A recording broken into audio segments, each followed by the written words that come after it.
A minha relação com o Lula, de certa forma, ela revela, né, essa evolução do PT. Em 1976, 75, 76, dias nós estávamos conversando num guardão bem a data. A gente não sabe como. Alguém convocou uma reunião sindical no Rio de Janeiro.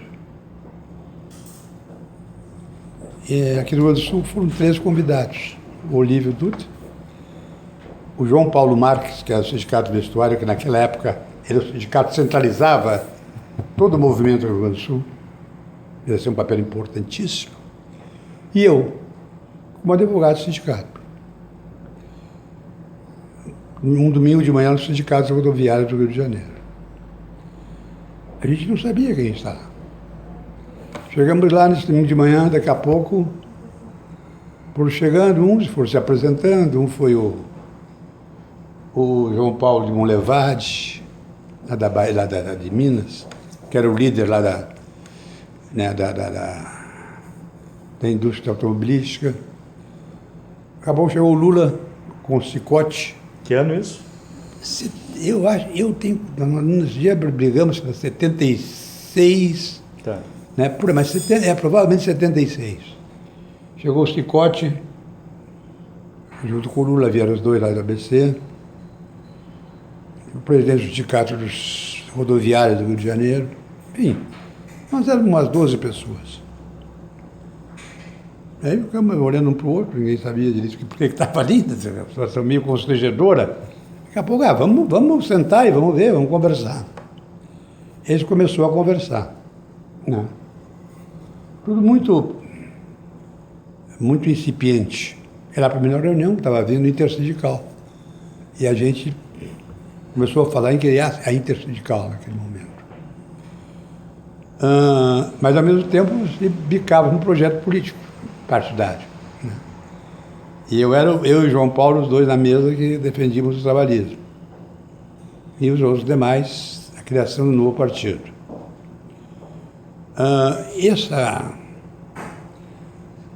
E a partir daí tivemos muitas reuniões, e eles sempre, o Lula principalmente, todos eles, o Olívio também aqui, todos eles com a visão ultra crítica do trabalhismo. E com aquela visão, pior ainda, é de que antes do ABC, não tinha havido política operária no Brasil.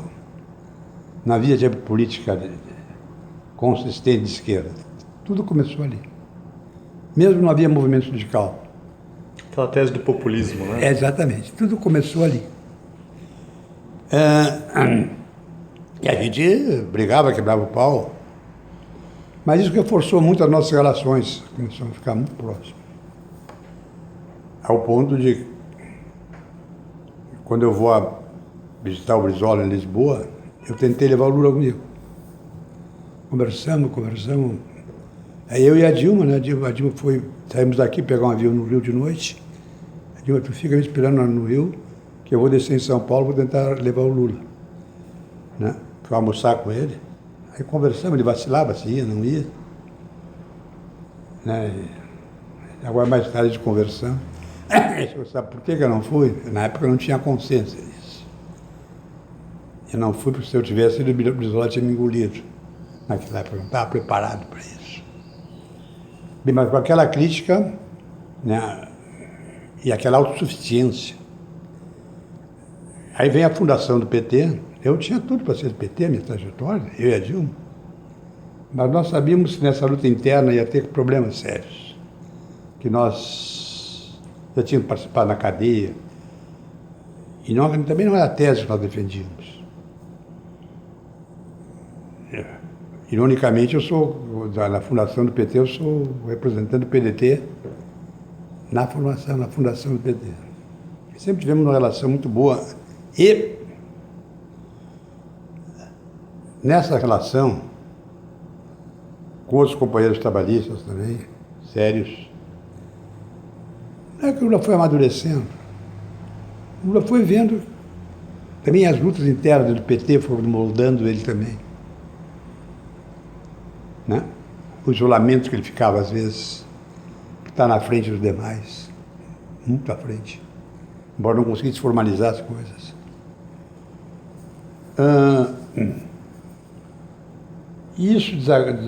Isso veio a desaguar, numa compreensão do Lula. Hoje ele tem essa compreensão. Lá no início do governo dele, na metade do governo dele, do papel de Vargas e Jango. E ele passou a ter um outro discurso. Mas Vargas e Jango são sagrados para ele. Aquilo que era populismo, que era não sei o quê, se transformou nisso aí. A compreensão que ele tem hoje, de que o governo dele é uma certa continuidade, do que foi feito, que ele não sabia o que tinha sido feito. Ele não tinha ideia. Ele não tinha consciência plena de como é que foi o processo.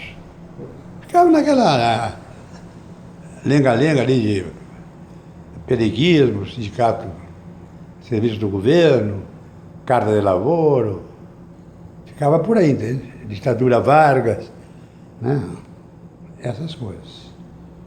Bem, eu acho que o Lula evoluiu muito. A realidade também, com ele como um grande líder e uma grande intuição, né? Uma grande sabedoria, ele foi percebendo isso aí.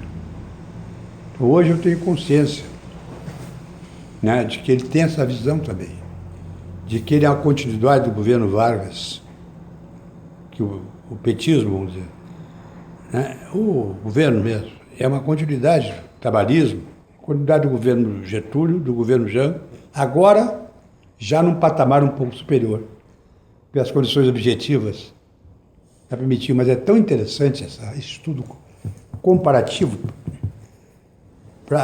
um dos mais interessantes, eu acho que estava tendo nos teus estudos aí, é por das alianças. Sim, na época o PTB com o PSD, hoje o PT com o PMDB. Né? Sim, mas não, mas o Getúlio, como é que o Getúlio, imagina, o Getúlio em 30, sabendo o que ele sabia, já o que ele queria, aquele discurso que ele faz, o primeiro discurso dele, depois toma o poder, em que ele diz que o meu governo hoje estás no governo. O meu governo serás governo. Terá por fundamento uma democracia social, uma democracia política e uma democracia econômica. São palavras textuais dele.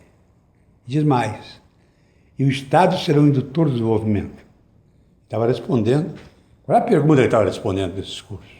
Como é que vai ser o capitalismo no Brasil? Como é que vamos construir esse treco? Como é que vamos trabalhar isso? Como é que vamos construir a nação? E como é que vai ser essa nação capitalista?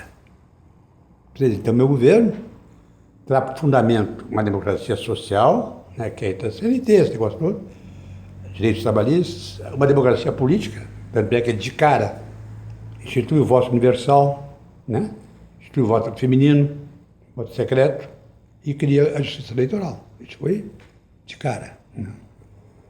E uma democracia econômica, que aí é o fruto da distribuição do desenvolvimento, no meu ponto de vista. Segundo aspecto, o Estado será o indutor do desenvolvimento. Segundo ele, as elites brasileiras não tinham condições de desenvolver o capitalismo por elas só. Não tiveram lugar nenhum do mundo. Sem o seu próprio Estado, o Estado capitalista, está bombeando.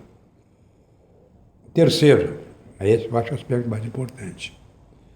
Ele diz textualmente também que as rédeas do processo estarão nas mãos firmes das forças sociais. Veja, desculpa estar dizendo, falando isso, deve saber isso melhor que eu. Não, mas é das forças extremamente avançada. A expressão que o Getúlio foi cunhar para poder passar, poder conviver, né, poder prosperar aquele ninho de conservadores com ele ali. E é tão interessante isso, tão interessante. Aí os paulistas, né, em 32 respondem, não, essas tais de forças sociais não tem condições de levar o capitalismo brasileiro a lugar nenhum. Só quem tem o capital internacional, que tem know-how, tem competência, tem dinheiro. Essa questão, de certa forma, balizou O embate, né? até hoje. Até hoje. Balizou o embate até hoje. Né? Eu tenho alguns trabalhos. Não como tu, já algumas coisas meio sistematizadas, mas eu tenho feito alguma coisa. E muito interessante também, nesse livro do Fonseca, né? Que eles Capitalismo fizeram, e Construção. Capitalismo e Construção. Não, esse aqui é Era Vargas. Tá. Em que eles vão fazer uma pesquisa, né? Nas provas do Getúlio, né? Na faculdade. Prova de Economia Política. E na prova de Economia Política, em 1903, Getúlio cita como os orientadores dele a gente não sabe direito porque o Spencer,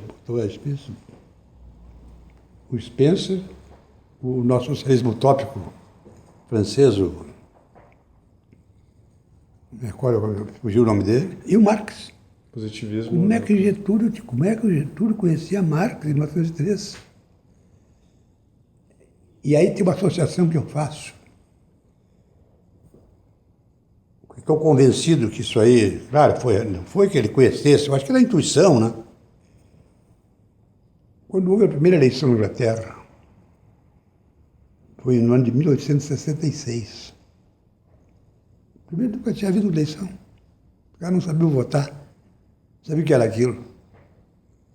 O Marx era presidente da primeira Internacional dos Trabalhadores, vivendo lá em Manchester. Aquele capitalismo daquele jeito, nascendo ali com criança morrendo dentro de fábrica, sem horário, sem limite de horário de trabalho, sem repouso semanal, aquela coisa.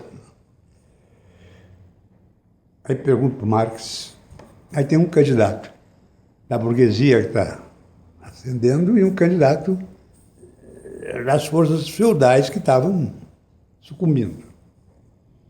Pergunto ao Marx, um dos melhores trabalhos do Marx, em quem os trabalhadores devem votar? Pergunta fodida, New York Times fez a pergunta. E volta a escrever no New York Times. Em quem os trabalhadores devem votar? E o Marx faz um trabalho brilhante, dizendo que os trabalhadores devem votar no candidato capitalista, porque ali está o futuro. Será a nova sociedade, a sociedade que terá maior progresso, sociedades que para avançar o processo histórico. Aí desenvolve todo um pensamento assim. Mas como sempre ele fazia, o Getúlio também é muito interessante, está no estilo de escrever, sempre um porém. Marx desenvolve, porém, né? Nessa aliança, diz ele, o ideal seria que quem tivesse a hegemonia fosse os trabalhadores. Porque certamente eles iam desenvolver o capitalismo de uma forma muito mais eficiente que os próprios capitalistas. Eu tenho certeza que o Getúlio, alguma coisa sobre isso ele viu. Entende? Porque a convicção dele, nesse sentido, era profunda. Que o capitalismo tinha que ser dirigido pelas forças sociais, dessa que ele falava. Né? Seria uma forma mais eficiente. Então, eu faço a digressão para mostrar que hoje, o que está acontecendo também com o governo Lula, o governo Dilma, independente dos aspectos que colocaste, também essa questão da hegemonia, né? Está mostrando que eles são mais competentes, a hegemonia dessas forças sociais. Sim. Tem muito mais que conseguem desenvolver o capitalismo com mais competência do que os próprios capitalistas, do estilo Fernando Henrique, né? Collor, liberalismo. Dutra, tudo o resto. Né? Então essa tese é muito interessante a gente observar. E eu acho que isso está havendo hoje. Hoje está havendo essa consciência do Lula, principalmente da Dilma, de que isso começa a ser uma consciência, porque até muita coisa daí não tinha uma consciência. A Dilma, talvez um pouco mais. Né? Mas a consciência de que o capitalismo pode e deve ser dirigido pelas forças sociais, para o próprio bem. Para o seu próprio bem. Né? Eu vejo isso aí, tudo que está fazendo, dentro dessa linha, isso é uma coisa maravilhosa. Fiquei emocionado em ver seus trabalhos. Porque isso é um mundo à parte. Isso é o mundo da nossa história. Sim. Eu tenho uma pergunta. Gostei muito da sua explanação sobre o Lula, sobre a mudança e adaptação do pensamento dele, né? Meio que incorporando as bandeiras trabalhistas e acabando se tornando um dos grandes líderes trabalhistas, embora alguns trabalhistas não reconheçam isso, né? Mas eu queria lhe fazer uma pergunta mais sobre a questão do PT, do partido em si. Tá? Porque o PT ele é formado por uma série de correntes com ideologias próximas e muitas vezes até quase antagônicas. E primeiro uma outra curiosidade também, a própria questão da escolha do número 13, né? Porque algumas pessoas não se dão conta, mas um dos grandes discursos do Jango, onde está de certa forma incorporado todo o projeto, né, das reformas de base, é o discurso de 13 de março, né, da Central do Brasil. E eu queria perguntar se tu acha que tem alguma relação com a escolha do 13, não na questão do trabalhismo em si, mas das próprias reformas, né? E também um pouquinho de como é que tu enxerga o PT hoje, o partido, né? Não o Lula, que o Lula acaba tendo muita influência. Só que, infelizmente, o Lula não vai ser eterno, né? E o PT hoje ele vive numa falta de quadros, uma falta de renovação.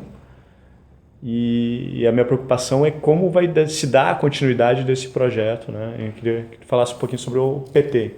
Eu, em primeiro lugar, o número 13, não sei qual é a razão. Não tenho ideia que levou à escolha do 13.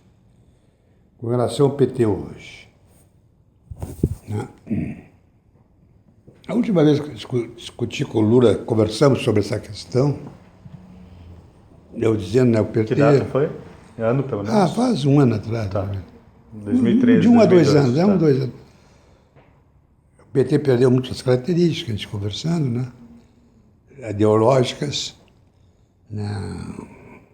Assim, perdeu muito, não só as características ideológicas, mas perdeu muito também a sua formação de quadros, que não tem mais nenhuma, é zero. Ou seja, perdeu as condições de se qualificar mais. Eu não concordava, isso é verdade. Mas a coisa mais estranha que ele dizia é que quanto mais nós estamos nos perdendo ideologicamente, nós estamos ficando mais fortes politicamente. Eleitoralmente, em termos eleitorais. Né? E ele também está preocupadíssimo, porque tanto que agora está vendo, não sei se ano para cá, com o Rui na presidência, que é um grande achado, é um cara espetacular, o PT não quer deixar passar nada. Estou até exagerando um pouco. Não quer deixar passar nada. Bota o cara para a rua, expulso, qualquer coisinha, vem, cai e quebra o pau, não quer nem saber. Porque deram conta de onde é que estavam se metendo. E eu acho que aí uma forte, há no PT uma forte tendência a recuperar o legado da questão da o legado, exatamente. Então, eu acho que é isso aí. E a Dilma se ajeita muito nisso aí. Isso também que ela é muito rejeitada dentro do PT. Né? Mais ou menos rejeitada por setores. Porque ela também pensa isso aí. Trabalha nesse sentido. Ela quer o sentido de construir a nação.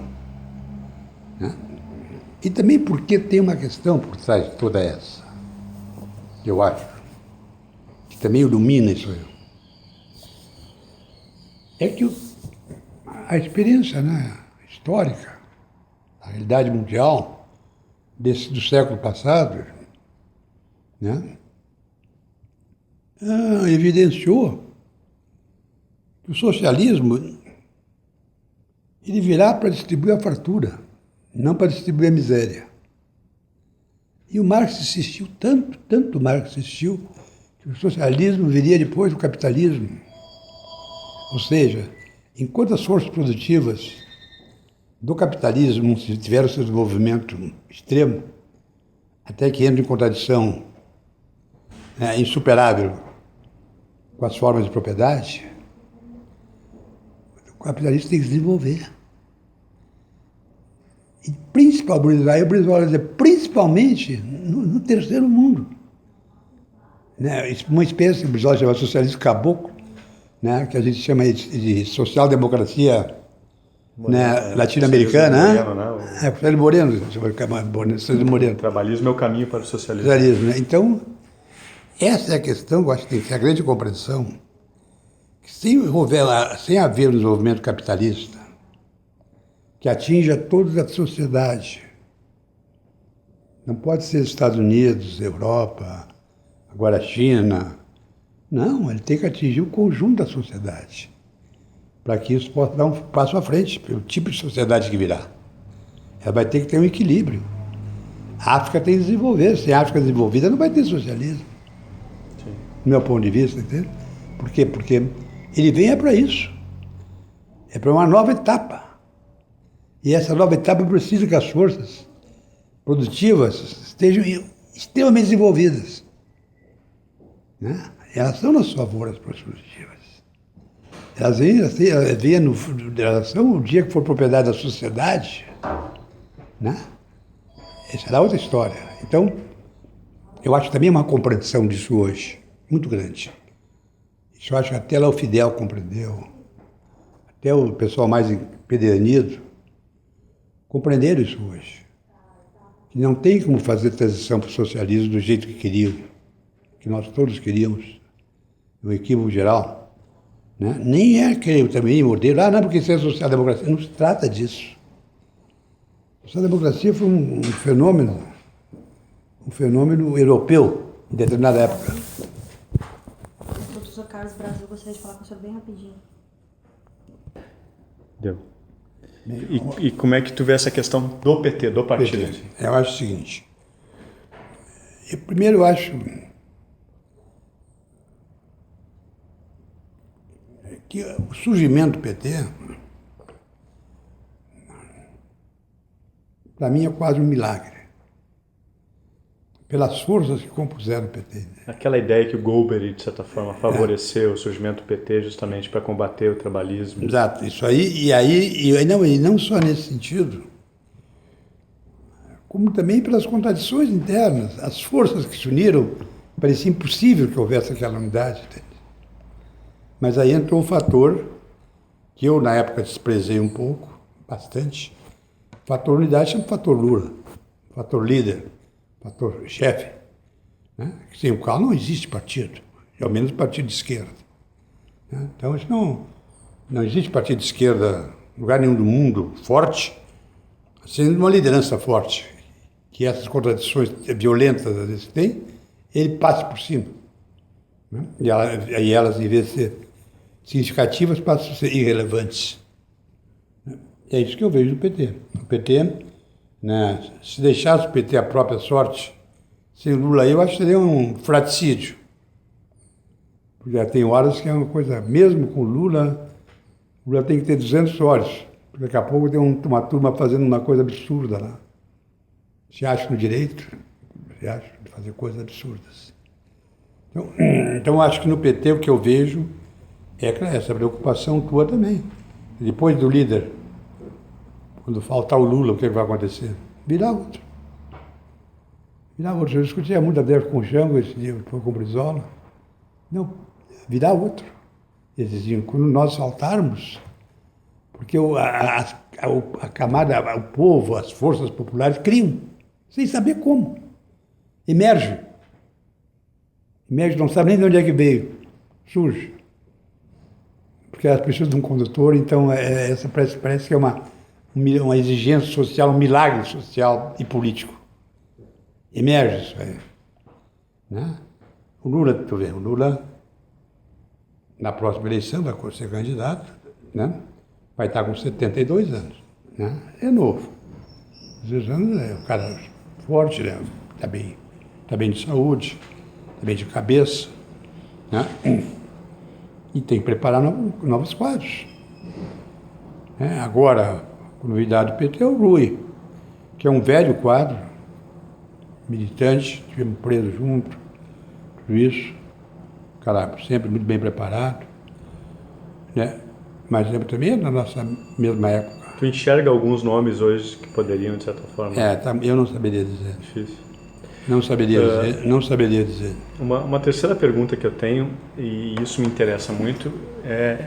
Algumas pessoas criticam o argumento que a escolha da Dilma foi, de certa forma, porque ela poderia ser uma marionete, que o Lula dominar, enfim, uma pessoa sem ideias. Essas são as críticas que surgem, assim como na época que tinham críticas contra o Jango, que ele era um cara indeciso, fraco, etc. Aquela coisa toda. Eu parto do pressuposto que o Lula escolheu a Dilma porque ela teve grande influência no sucesso do governo dele, e ela, por ser uma pessoa que passa essa questão da lealdade, né, uma mulher de uma história de luta, etc. Então eu queria que o senhor comentasse um pouquinho como foi a escolha, por que tu acha que o Lula escolheu a Dilma, tanto que na época tinha vários outros nomes, até com, de certa forma, mais popularidade do que a Dilma, e ela foi a escolhida, né? Então eu queria que o senhor comentasse um pouquinho sobre isso, tá? A Manuela quer saber se ela vem hoje ou não. Não espera que não. Bem, então, né, vamos ver a história contada pelo Lula, para mim. Tá. Nem sei, nunca foi divulgado isso. Eu posso divulgar depois? Pode divulgar. Eu não vou contar toda em detalhes, uma parte eu vou omitir, mas a história que eu vou contar é real. O Lula me dizendo, sabe por que isso? No dia 31 de dezembro De 2009? A Dilma também de posse no outro dia de manhã. Ah, tá. Nós lá no Torto, de noite. Não. O Lula e a Marisa, eu, a Dilma e a minha mulher. E lá pelas tantas, o Lula disse, sabe por que a Dilma é presidente? Eu tenho várias hipóteses, né? Mas eu vou te contar, na real. Tu sabe que quando veio o apagão, né? Eu, quando vi aquele apagão, eu comecei a dizer, a única coisa que não pode ter no meu governo é apagão. E foi aquele negócio, a nação inteira tendo com o apagão, aquela comoção nacional, e o Fernando Henrique nomeou o melhor quadro político que ele tinha, que era o parente, que era o chefe da Casa Civil, para fazer uma comissão, para discutir a saída do apagão. E foi transmitida a reunião ao vivo. E nós todos fomos assistir. Ele convocou uma reunião de todos os secretários estaduais de Minas e Energia. Então, lá o secretário, ao vivo, a reunião, e ele vem lá, o parente, faz um relatório, por escrito. Lê o relatório, ele coloca a palavra à disposição, e uma mulher, que eu nunca tinha visto falar, nem nada, pede a palavra, e diz assim, olha, eu quero dizer o seguinte, seu relatório... Que era a Dilma, atual secretária do seu relatório é totalmente fora da realidade. Com isso aí, nós vamos sair do apagão nunca. O caminho a ser percorrido é um outro. É de grandes investimentos em energia elétrica, principalmente energia elétrica. Vai ser uma revolução nesse país que nós temos que fazer. E estão dando. Eu vi aquela mulher, fiquei encantado. Depois me falaram que ela era uma mulher, porque ele tinha vindo aqui em casa, sempre se encontrava em outros lugares. E aí ele procurou a Dilma. Então, na época, eu sabia, nós vivemos juntos, a Dilma. Procurou a Dilma e disse para a Dilma, se eu for o presidente, vai ser minha ministra. De Minas e Energia. Minas e Energia, vai ficar quieta. Não fala nada, senão o PT não deixa. A luta interna não é brincadeira. Né? Bem, isso ocorreu no dia, 24 horas depois do presidente eleito, chamou a Dilma para Brasília para formar, né, a transição do governo na parte de Minas e Energia. Tudo bem, mas até ele diz, eu não conheço a Dilma. Aí eu convoco a primeira reunião do Ministério. Né? Eu tinha um problema no Ministério sério. Vou dizer, não um problema, mas tinha uma situação, que era o Meirelles. Um cara eleito deputado pelo PSDB, que eu convenço ele de não assumir, para assumir o Banco Central. E, obviamente, que durante 4 anos não poderia tirá-lo do Banco Central. Eu não deixo o cara assumir o mandato de deputado. Sim. Né? Henrique Meirelles. Daí, vai para a reunião, a Dilma entra, senta lá, ela é a única com o laptop na mão. Abre o laptop. Eu estou aqui vendo aquilo ali, que passei a palavra para o Meirelles. O Lula, né? Estou dizendo, passei a palavra para o Meirelles fazer uma abordagem, né, da questão monetária, toda a questão envolvendo isso aí do governo. Eu, por isso, começou a falar, e a Dilma começou a mexer a cabeça e fazia com a cabeça o sinal contrário. E foi me dando nervoso aquilo ali, e ela vai mexer, e eu fico ali nervoso ali. Essa mulher tá louca, né? E ela vai mexer a cabeça. E todo mundo notando que ela está mexendo. Eu tive que tomar uma atitude. Cheguei assim, ô ministra, por que a senhora tanto mexe a cabeça aí? Tem alguma coisa errada? Só, presidente, o senhor quer que eu responda formalmente ou quer que eu responda na real? Como você quiser, então eu vou responder na real. Não estou mexendo na cabeça porque ele está lhe mentindo. O que ele está dizendo não é verdade. Ele sabe que o senhor não conhece certas coisas de política monetária e está lhe engrupindo. Meu Lula caiu a casa, não sabia o que fazia. Meu homem ali. Terminei a reunião rapidamente. Está encerrada a reunião, Com aquela coisa, aquele troço no ar. Onde é que eu me meti? Cheguei em casa e falei para a Marisa. Marisa, olha, bota olho nessa mulher aí, vamos ver o que vai acontecer. Falei, nunca mais eu faço reunião do Ministério. Nunca mais eu faço. Aí foi andando o governo, foi conhecendo a Dilma e tal. Lá pelas tantas, me esqueci da minha promessa, fazia 1 ano e meio que eu estava no governo, resolvi convocar a segunda reunião do Ministério. Eu tinha esquecido aquilo. Está no meu lado sentado aqui, todos os ministros, a Dilma de novo com o laptop. Quando ela chegou com o laptop, eu me lembrei daquela primeira reunião. Digo, mas o que eu fiz? E no meu lado está sentado o Palocci, que é o meu candidato a presidente da República, meu sucessor. E eu passo a palavra a ele. Fala sobre a situação econômica do país. E a Dilma, daqui a pouco, começa de novo a mexer a cabeça. Mexi a cabeça e eu comecei a ficar nervoso, repetiu tudo aquilo, né? Meu Deus do céu, o que eu faço agora? Mas eu era obrigado a abordar.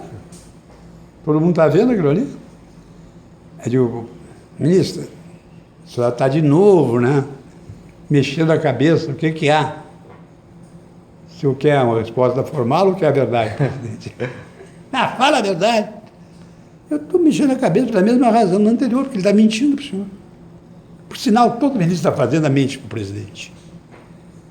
Porque ele sabe que o presidente não conhece orçamento.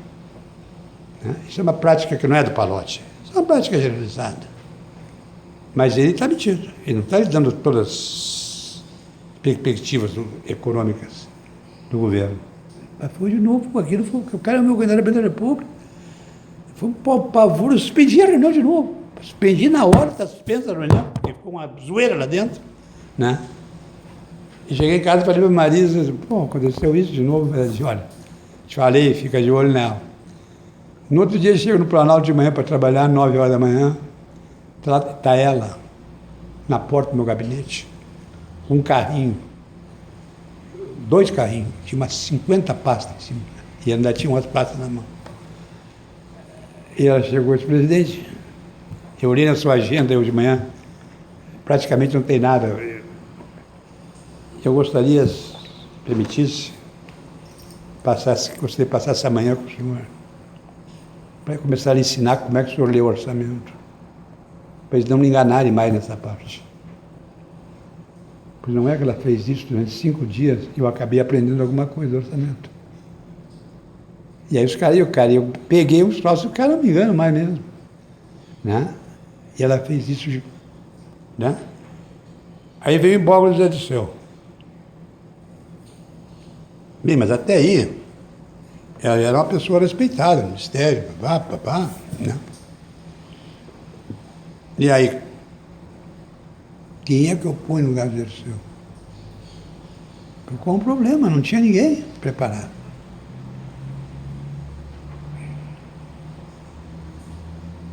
E aí, não vou dizer quem é, mas tinha um conselheiro, ele. As coisas mais graves ele consultava esse conselheiro. Os grandes líderes sempre tem um conselheiro fora do partido. Fora do partido? Sempre tem um. O Brizola tinha também, sempre tem uma pessoa que eles acham que pode orientá-los, né?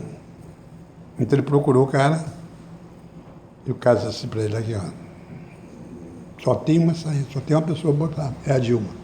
Como? Eu não queria pensar na Dilma.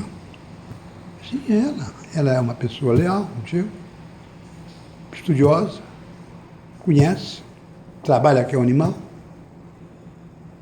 e ela vai fazer esse governo andar. Eu sabia outros dias dali, não tinha pensado essa hipótese. Fui em casa falar com a Marisa fechou. Tem que ser ela. Está na cara, como é que nós não vimos isso? Fala com ela. Aí eu fui falar com a Dilma se ela aceitava, disse que aceitava. E aí aconteceu isso. A Dilma foi lá, tomou conta do governo, fez andar a máquina. É uma pessoa de extrema lealdade. Total, lealdade total. Então, para um presidente, tudo que um presidente queria. Poder fazer política de Estado, e ter alguém que seja leal, que não vai ter bola nas costas, nunca vai ter bola nas costas. Né? E a partir daí o que acontece? Daqui a pouco a Dilma é a pessoa, né, que mais conhecia o Brasil. Aí o que eu fiz com ela? Quando eu vi que ela conhecia tudo, aquela reunião que eu fiz lá nos Estados Unidos com 2 mil empresários, lá no Astoria, quem falou foi ela. Porque ela falava inglês perfeitamente, tudo, e sabia, dominava a questão. Deu um show de bola lá. Os caras ficaram de queixo aberto, queixo caído. Né? Então, era uma coisa natural aquela coisa. Se transformou em algo natural. Não foi necessário forçar a barra, nada, foi uma coisa natural. Não tinha outra pessoa, é impossível, não tinha nem como pensar em outra pessoa. Né? Não tinha nem como pensar. Então isso ocorreu num processo natural, né? Porque o Lula tem outra coisa, todo grande líder popular, ele é confiável. Ele é confiável. O Jama é um cara extremamente confiável, o Getúlio também. São confiáveis. A palavra deles é aquela e pronto. Não tem voltinha. E nessa noite eu perguntei para o Lula, nós conversando lá, tá, e agora então a Dilma vai ficar aos 4 anos. Como é que vai ser daqui a 4 anos? Na tua opinião? A sucessão da Dilma.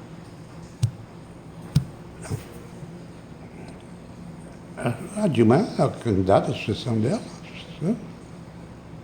É natural, ela vai ser. Agora, não sei, o governo tem uma tragédia, uma catástrofe, né? Que chega à conclusão que ela não vai se reeleger, aí temos que achar outra solução. Mas isso é coisa que faríamos em qualquer circunstância. Sim. Né? Mas isso não vai ocorrer. Né? E o que acontece? Eu não vou entrar em detalhes, mas somos muito amigos hoje. Né? E a Dilma e a Marisa são muito, muito amigas. E seguro muito Lula. Né? Seguro muito Lula. Então, né, elas exercem um papel importante também nisso. Seguro em que sentido? Sempre um grande líder, né? Ele voa de vez em quando. Sim. Né? É da personalidade de um grande líder. Eu voltei para o PDT tendo uma tentativa de tentar recuperar o PDT, para que nesse caminho se aproximasse mais do PT, como o Brizola queria. Né? Porque o PDT está totalmente sem rumo. O trabalhismo está sem rumo.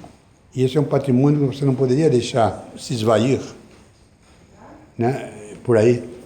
Sim. Né? E está acontecendo isso.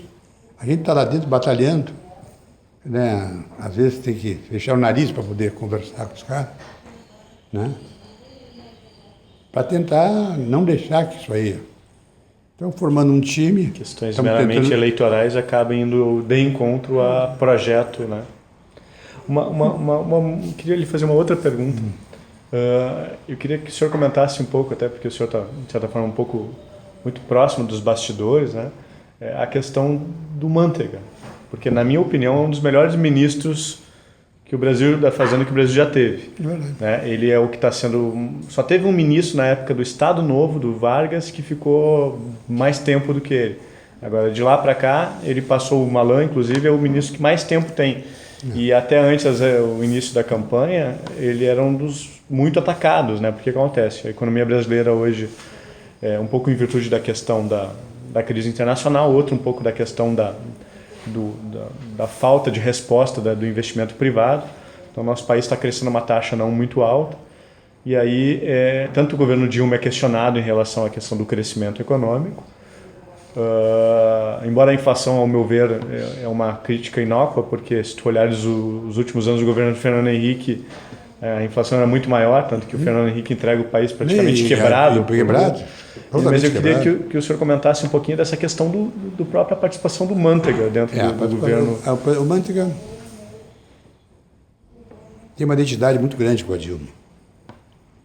Identidade, vamos dizer, em termos de... Afinidade. Em termos de compreender a sociedade, o que tem que ser feito, como tocar esse barco. Tanto é que quando veio a disputa interna da Dilma com Palocci, que houve, na Real, né? A Dilma sempre pressionou para tirar o Palocci e botar o Manteiga, no governo Lula ainda. Porque ela dizia que o Palocci tinha uma política equivocada, né? Muito equivocada. E o Manteiga tinha uma política correta. Então, essa relação da Dilma com o Manteiga, ela vem de uma identidade dos dois, né? De como tocar esse bonde. É uma identidade profunda entre eles. Então, é por isso que ele se sente bem protegido, porque sabe que pensam iguais, que pode haver uma divergência aqui ou outra ali, mas não vai abalar nada, porque ele é parte integrante, fundamental desse projeto. Né? Agora que o projeto vai deslanchar, né, se a Dilma ganhar a eleição, a partir do ano que vem vai haver um grande deslanche, porque vai começar os frutos da infraestrutura que está sendo desenvolvida. Bilhões né? Investidos em infraestrutura. Milhões. Agora vai ver no programa de televisão, tu vai ver que tem, a gente nem imagina. Vai mostrar, né? Então, o Manteiga é a figura central, pela compreensão profunda que ele tem no processo, identidade com a Dilma também. O senhor Leonel está aí na frente, vem pegar uns documentos.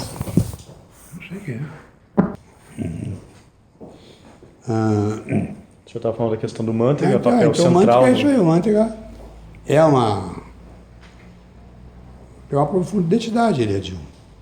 Ele tem uma profunda compreensão desse processo todo, né? Porque é um esforço gigantesco para você conseguir romper, quer dizer, aí envolve toda a questão internacional também, né?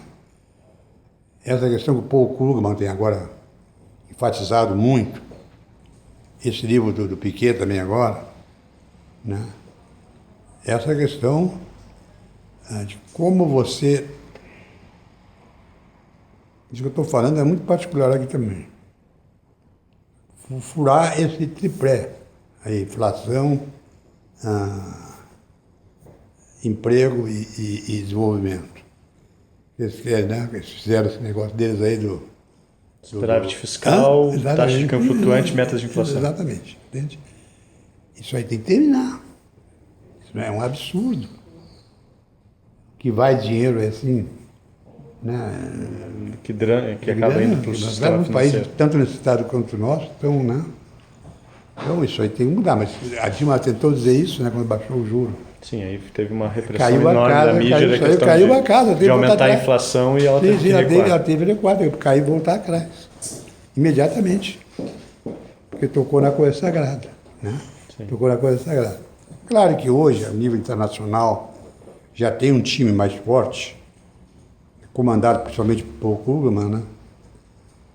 Que vai também criando as condições, porque os Estados Unidos não estão conseguindo sair do buraco também com essa fórmula, né? Com essa fórmula. Na Europa, então, nem se fala, né?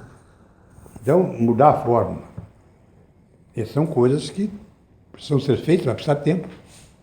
Para fazer isso, tem que o Brasil ter condições de desenvolvimento mais sólidas, mais né, profundas, uma estrutura mais, né? Tu vê o caso, por exemplo. Agora foi entregue a Ferrovia Norte-Sul. Qual é o jornal que deu? Sim. Qual é da mídia? Foi entregue a Ferrovia. Há um oligopólio dos meios de comunicação que sim, acaba... quer dizer, então foi entregue aquilo que passaram anos e anos e anos criticando, que aquilo nunca ia ser terminado. Será que está operando? 2 meses para cá está operando totalmente, saindo do minério lá pelo Pará. Sim. Né? Então, mas o que eu falo, independente de não ter dado, é que essas coisas estão começando a... Até um empresário já fez um discurso muito interessante. Até a história do cara é interessante. É uma história, o Brasil tem essas histórias, que eu tinha sempre uma vontade de reunir esses caras, que eu conheço vários deles. Se tiver mais saúde, eu vou fazer isso. Nós, quando o Brizola chegou no Brasil, eu e um prefeito de Onda Alta, resolvemos fazer uma invasão numa terra. Eu tinha preparado a invasão bem direitinho. Posso gravar? Pode. Tinha preparado a invasão na Cruzilhada Natalino, mas não tinha, era antes de ter a Cruzilhada Natalino do PT, né? Bem lá antes.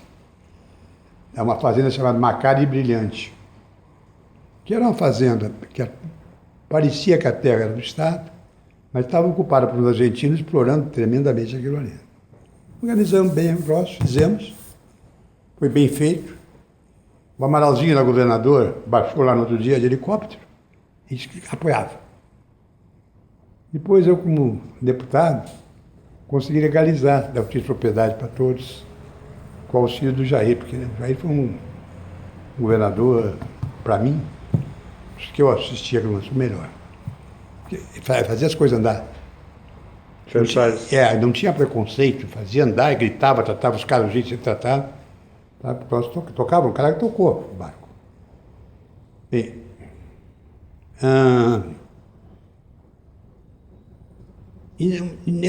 aí tudo bem. E aquilo ali tinha compromisso de não poder vender a terra. Senão o cara vendia a terra e ia fazer uma outra invasão, entende? Então tinha aquilo ali 20 anos, só depois de 20 anos, tá tudo registrado. Mas os caras vendiam. Vende hoje, vendiam também casa cotado na gaveta, como se chama, né? Muito bem. Aí me liga um cara esses tempos aqui.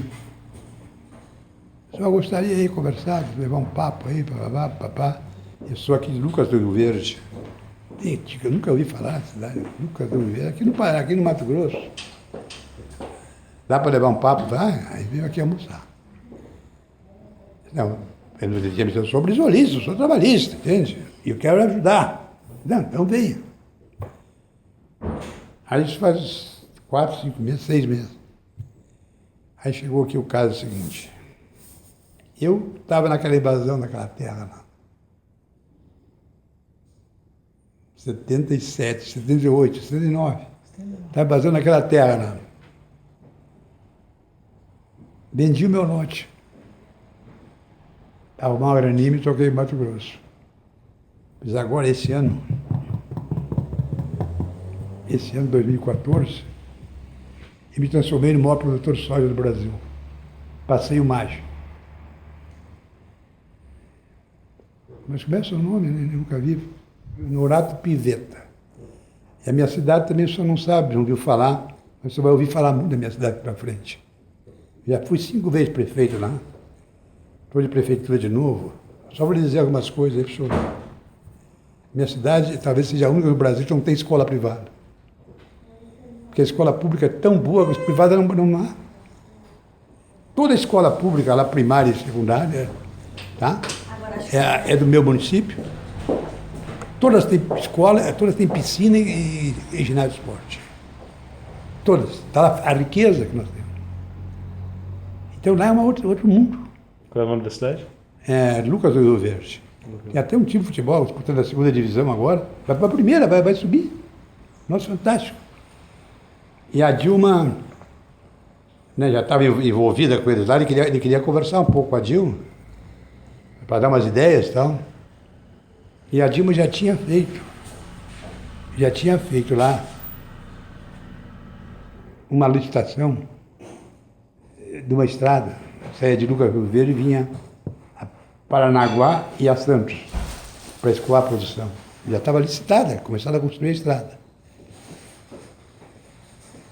E aí ele me disse que agora a Dilma avisou que vai sair uma outra estrada de lá, que é a norte, que é o centro-oeste-sul, que é viação férrea agora, que vai ligar Lucas.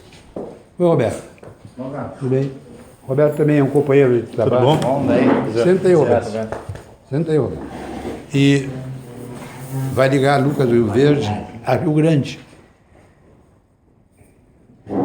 Tá. Aí eu arrumei para ele falar com a Dilma, não foi falar com. E ele me disse, quando a Dilma for lá lançar a estrada agora, eu é que vou discursar. Eu hoje sou o mais rico de lá, eles vão ter que deixar eu falar. E aí, porque o Maggi é meio companheiro nosso ali também, mas é um cara que gosta de dinheiro demais, então não dá. E aí foi lá e o discurso do cara foi o seguinte, com a Dilma lá, isso faz um mês, 2 meses. Ó, presidente, nós queremos dizer o seguinte, nós somos tudo aqui milionários. Nós somos milionários, vamos ficar mais milionários ainda. Porque só ganhamos em cima da soja. A soja não para de produzir, aumenta a produção, a produtividade. E nós temos que só ganhamos. O que nós precisávamos aqui do Estado, do governo federal, eram essas 2 estradas. Agora já estão em andamento. Então quer dizer que não precisamos mais do governo federal aqui. Deixa conosco, nós vamos tocar esse Estado. Porque é uma vergonha com a fortuna que nós temos aqui, ainda tem gente pobre aqui no Mato Grosso. Essa é a tarefa nossa. Essa é a tarefa nossa, nós vamos tocar esse barco. Né? E estamos resolvidos a tocar esse barco. E a senhora vai falar muito disso aqui. Eu falo isso aí para ver essas coisas que no Brasil acontecem, né? Em que há uma fração da elite, principalmente essa elite que ascendeu, que era pobre, ascendeu agora nos últimos anos, em que ela não é conservadora. Não tem o estigma que tem a elite paulista e a carioca, que vem da década de 30, né? Desse ódio, dessa coisa toda, entende? Então, essa aí é uma elite que dá para trabalhar muito bem com ela. Né? Agora ligou um outro cara, o dono do Hotel Emiliano, em São Paulo, que quer trabalhar com o governo. Eu nunca peguei um tostão do governo, nem quero meu dinheiro, eu comecei pobre, tenho medo de banco. Né? Então, o meu investimento deve ser com o meu dinheiro. Eu não pego empréstimo. Né? O que eu digo é isso, também tem essa parte, uma parte da elite brasileira que está florescendo agora, que não é aquela lá. E que essa também pode entrar num projeto muito bem. Um projeto de nação, entendeu? Ela tem um papel a desenvolver nesse projeto de nação. E, Cássio,